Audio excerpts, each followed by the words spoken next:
Hey everyone, good morning. It is a beautiful spring morning. The sun has just come up and it is absolutely magnificent out here. You know, this time of day and the period of time just before sunset are truly coveted by wildlife photographers, and for good reason. This is the best time of day to get out to find wildlife to photograph. In this week's video, I wanted to talk about the golden hour, also known as the magic hour. I'm going to tell you some things that I've learned over the years, tips, different techniques that you can utilize in your photography. Essentially, the best things that you can do to capitalize on this short period of time each day to really help your photos be more engaging to look at and just come away with some amazing photos in general. So without further ado, let's jump right into some of my top things to remember when photographing wildlife during the golden hour. So why do they call it the golden hour? The golden hour is a period of time each day, usually about an hour after the sun has risen and an hour before the sun sets, where the sun is just lower in the sky. And in relation to you and your position as the photographer, that sun has to pass through more of the Earth's atmosphere to reach you. By doing so, this creates a naturally softer and warmer light that is an absolute dream to photograph in. Now that we know what the golden hour is, when it is, and what causes it, let's jump into some of the best ways that you can utilize this beautiful time of day. One of the best things that you can remember when photographing wildlife during the golden hour is that because the light is naturally softer and warmer, this is going to introduce new colors into both your subject and the surrounding landscapes that you usually don't get to work with as a wildlife photographer. Let's look at some quick examples. Every summer, while photographing bears in Alaska, I come across different color variations of bears. Some are darker than others, while some appear incredibly blonde. I enjoy photographing any bear that I can find, and especially enjoy the blonde bears as they can be more difficult to find. In most light, these bears are your standard blonde coloration. But during the golden hour, they seem to transform as they take on, well, a golden color with hints of warm pink. These are colors that you wouldn't otherwise find when photographing bears, so I always enjoy these special golden hour encounters. Another example is how the light affects the landscape around the animal. The warmer golden hour light can turn browns to gold and grays to purple, so take advantage of the new colors that become available on both your subject and the surrounding landscape.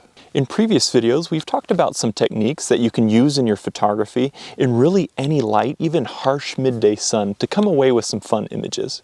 Let's see how one or two of those same techniques can be applied during the golden hour to really transform your pictures. Let's talk backlight and silhouettes. Taking advantage of backlight when photographing wildlife is best done during the golden hour.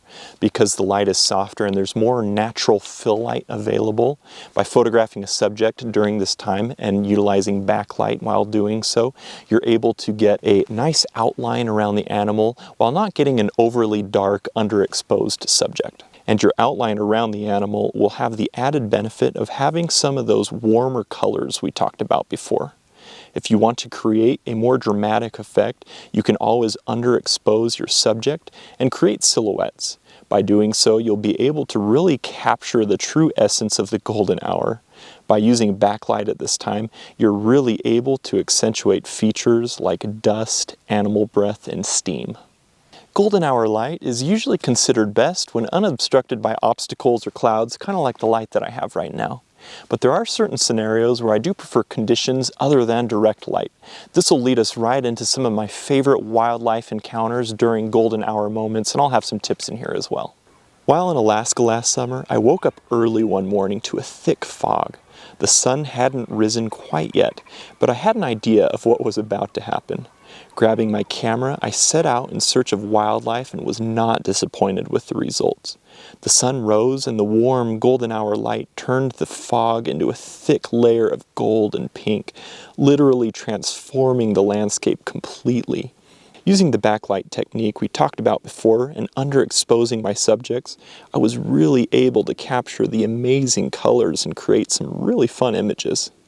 Let's jump over to a completely different landscape, the deserts of the western United States.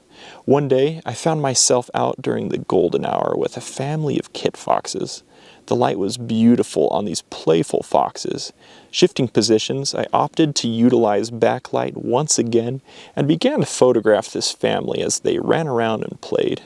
As the energetic young foxes played, they would kick up dirt that was immediately illuminated because of the backlight and turn to a beautiful golden color. Over the years, photographing ducks has become an addiction of mine. I love photographing ducks in any light, any time of day, but there's something special about photographing and just watching them during the golden hour.